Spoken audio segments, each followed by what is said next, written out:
नहीं नहीं, आप कह रही हैं, ये आप कह रही हैं, मैं नहीं कह रहा हूँ। नहीं, आपने कहा ना अनटचेबिलिटी। नहीं, मैं, आप ये कह रही हैं कि आधार होना चाहिए। नहीं, हम ये बात नहीं कह रहे हैं, आप अपना, तो कह रहे हैं untouchability. Excuse me madam, please raise your question, not your judgement, raise your question. Question की बैकग्राउंड भी तो बतानी पड़ती है। नहीं मैडम, मैं तो ये कह रहा हूँ, मैं भी मेरी सुन लीजिए, अब आप आपके सवाल का जवाब दे रहा हूँ ना मैं। एक संविधान के अंतर्गत। Madam, this is not debate, this, excuse me, if you want to debate and discuss we can do it other, लेकिन this is the press conference, you raise your question, I will respond to your question.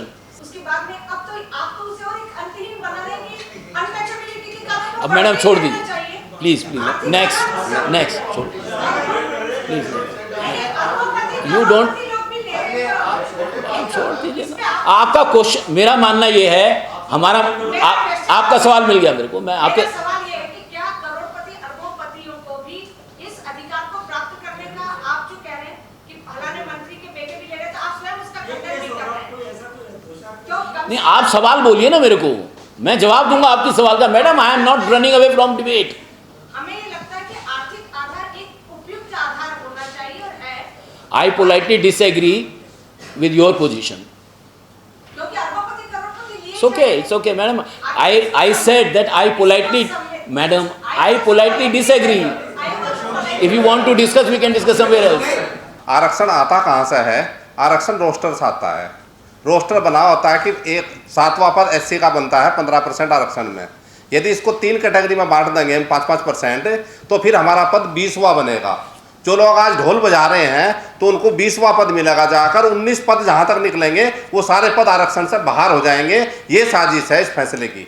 अगर चमड़े का काम जो करने वाला आदमी है उसके मेरिट का मुकाबला ब्राह्मण मंदिर में घंटा बजाने वाला नहीं कर सकता। इस देश में the most inefficient officer if ever had been, that person had been in the Department of Personnel and Training, and it is the Secretary of the Department of Personnel and Training who has been the most inefficient, who has violated all the government principles in implementing the reservation policy. वर्गीकरण का भी फैसला है और creamy layer का भी फैसला है। क्रीमी लेयर के बारे में फैसले में साफ साफ लिखा हुआ है कि ये जो है SC/ST पे जो क्रीमी लेयर है उसको जस्टिफाई किया गया है जर्नैल सिंह के डिसीजन से, M नागराज के डिसीजन से और देवेंद्र सिंह के डिसीजन पर। 3 डिसीजन के आधार पर इस फैसले को जस्टिफाई करके ये लागू हो चुका है।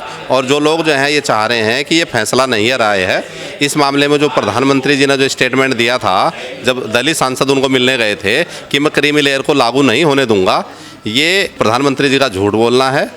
और यदि प्रधानमंत्री जी इसको लागू नहीं होने देने की बात कर रहे हैं तो सुप्रीम कोर्ट का वो कंटेम्प्ट कर रहे हैं, क्योंकि जो एक बार फैसला आ गया उसके 2 तरीके हैं। यदि उससे सहमत नहीं है कोई भी व्यक्ति तो उसकी रिव्यू पिटीशन डालें। प्रधानमंत्री जी किस आधार पे कह रहे हैं कि हम इस फैसले को लागू नहीं करेंगे? वो सुप्रीम कोर्ट का कंटेम्प्ट कर रहे हैं, उनको सजा होनी चाहिए इस मामले में। मोदी जी को? हाँ, मोदी जी को सजा होनी चाहिए। सुप्रीम कोर्ट ने फैसला दे दिया तो वो कैसे कह देगा कोई भी आदमी कि मैं इसको मानता नहीं हूँ?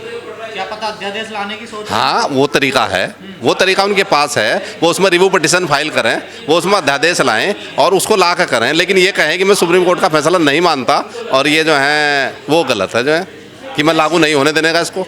जैसी बात अभी अनकॉन्स्टिट्यूशनल बात प्रधानमंत्री जी ने करी है और वो धोखा है जनता के सामने।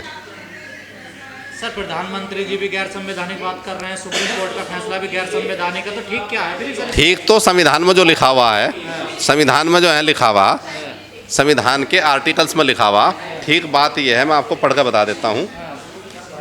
संविधान का आर्टिकल 16(4) ये कहता है, सही तो ये है, इस अनुच्छेद की कोई बात राज्य को पिछड़े हुए नागरिकों के किसी वर्ग के पक्ष में जिनका प्रतिनिधित्व राज्य की राय में राज्य के अधीन सेवाओं में पर्याप्त नहीं है, नियुक्तियों और पदों पर आरक्षण के लिए उपबंध करने से निवारित नहीं करेगा। सही तो ये है, सही इसमें यह है कि यदि एक कास्ट है, SC/ST की एक क्लास है, उसको संविधान में बनाया गया है। यदि 341 आर्टिकल 341 में किसी जाति को SC की सूची में शामिल करने और बाहर निकालने का कार्य है, वो संसद को सौंपा गया है। संसद एक सूची में शामिल करेगी या निकाल लेगी। यदि संसद को ये लगे कि जाति जो है निकालनी चाहिए तो संसद के पास पावर है। सुप्रीम कोर्ट ने किस आधार पे कह दिया? तो सुप्रीम कोर्ट ने राज्य सरकारों को गलत दे दिया ऐसे जो है ना, जिसकी पावर सेंट्रल गवर्नमेंट की है, सेंट्रल गवर्नमेंट की नहीं है, संसद की है, वो पावर राज्य सरकार को कैसे दी जाएगी? दी नहीं जा सकती, वो बिल्कुल गलत है जो है। तो जो वहाँ एडवोकेट्स आर्गूमेंट कर रहे हैं वो क्या कर रहे थे सर? सर जो है, जो मोदी जी ने सेंट्रल गवर्नमेंट अटॉर्नी जनरल को कहा, वो उसने वहाँ कह दिया। अटॉर्नी जनरल ने तुषार मेहता जो हैं सॉलिसिटर जनरल हैं, उन्होंने सामाजिक न्याय मंत्रालय को 2 लेटर लिखे थे कि इस बारे में सेंट्रल गवर्नमेंट का क्या राय है, मुझे बताएं। उस दोनों लेटर का कोई जवाब नहीं आया। लेटर मेरे पास मौजूद हैं और मैंने आरटीआई में भी पूछा था कि तुषार मेहता ने लेटर जारी किए थे। हाँ, सामाजिक न्याय मंत्रालय को लेटर जारी किए गए थे कि आप इस मामले में सेंट्रल गवर्नमेंट अपना पक्ष बताएं क्या है। और इस संबंध में जो है, तो उस संबंध में कोई पक्ष जो है, सामाजिक न्याय मतलब दलित ही है ना मंत्री? कोई हो, चाहे दलित हो या कोई भी हो, जो सेक्रेटरी गर्ग थे वहाँ, तो उन्होंने जो है उसकी कोई जवाब जो है नहीं दिया गया है। और उस आधार पर फैसला जो है बिना जवाब के ही उन्होंने हाँ कह दिया सुप्रीम कोर्ट के सामने कि हम क्लासिफिकेशन चाहते हैं। क्या हो सकता है सर इसमें? इसमें हम रिव्यू पिटीशन फाइल कर रहे हैं और हमें पूरी उम्मीद है कि भारत के संविधान के आलोक में सुप्रीम कोर्ट जो है इस अपने फैसले को जो है रिव्यू करके जो है, जो इसमें कानूनी त्रुटियां हुई हैं उनको दुरुस्त करेंगे और जो संविधान में लिखा हुआ उसको एज इट इज़, जो पिछले 70 साल से आरक्षण मिल रहा था, तो आज गलत कैसे हो गया वो? यदि आज गलत होगा तो सवाल है ना कि 70 साल में जो चीज़ सही चल रही थी तो 70 साल बाद गलत होगी वो, और उस टाइम गलत होगी जब नौकरियां ख़त्म कर दी। संविधान के आर्टिकल 39 बी और सी में ये कहा गया है कि सरकार ऐसी नीति बनाएगी कि जो संपत्ति है, धन है, ये कुछ गिने चुने हाथों में इकट्ठे ना हो जाए। हरियाणा पंजाब में तो वर्गीकरण था 2004 से 1975 से चल रहा, पंजाब में 1975 से चल रहा है। ज्ञानी जैल सिंह मुख्यमंत्री थे जो बाद में राष्ट्रपति हुए, उनके मुख्यमंत्री काल में वहाँ जो वर्गीकरण लागू कर दिया गया था एक आदेश से, और वो आदेश जो है लगभग 2011 तक चलता रहा और 11 के बाद वो हाईकोर्ट ने जो है कैंसिल किया है। तो तब तक उसमें अब तक वहाँ कोई परिवर्तन नहीं आया। आप कह रहे हैं संविधान पे हमला, और जो संविधान को बचाने के लिए घूम रहे थे सर पे उठाकर, वो नजर नहीं आ रहे, उनका कोई क्लियर स्टैंड नहीं है। वो सब जो हैं वो फर्जी लोग थे, चाहे अखिलेश हो चाहे राहुल गांधी, वो राजनीति देख रहे हैं इसमें। ये एक बड़ा वर्ग है SC ST का, इनकी बहुत बड़ी आबादी है। आदमी सोचते हैं कि 2 धड़े हो जाएं, कम से कम एक हमारे पास रहे। उनका सिर्फ ये है, उन्हें संविधान से कोई मतलब नहीं है। मैं तो ये मांग करता हूँ आप लोगों के माध्यम से कि जितनी पार्टी हैं, पॉलिटिकल पार्टियाँ विपक्ष में हैं और पक्ष में हैं, वो सारे सुप्रीम कोर्ट में रिव्यू पिटीशन दाखिल करें। जैसे स्टेटमेंट दिए जा रहे हैं, बहन जी स्टेटमेंट दे रही हैं, अखिलेश यादव ने भी स्टेटमेंट दिया है और खड़गे ने भी स्टेटमेंट दिया है, ये सारी पार्टियां इसमें जो है रिव्यू पिटीशन फाइल करें तो पता चल जाएगा वो वास्तव में चाहते हैं नहीं। ट्विटर पर जो है लिखने पर, एक्स पर लिखने पर थोड़ा ही काम चल जाएगा।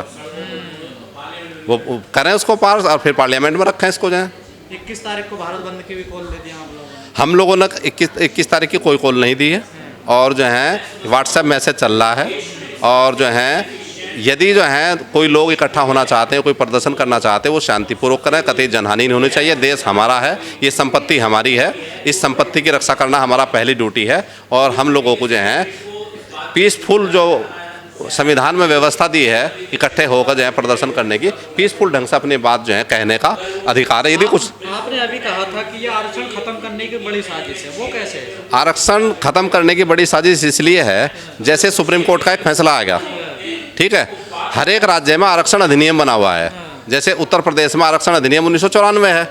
अब कोई भी वैकेंसी उत्तर प्रदेश सरकार निकालेगी तो कोई भी व्यक्ति एकदम से हाई कोर्ट जाएगा कि ये जो वैकेंसी निकाल ली है सुप्रीम कोर्ट के फैसले के खिलाफ है, इस जो आरक्षण अधिनियम को रद्द कर दिया जाए।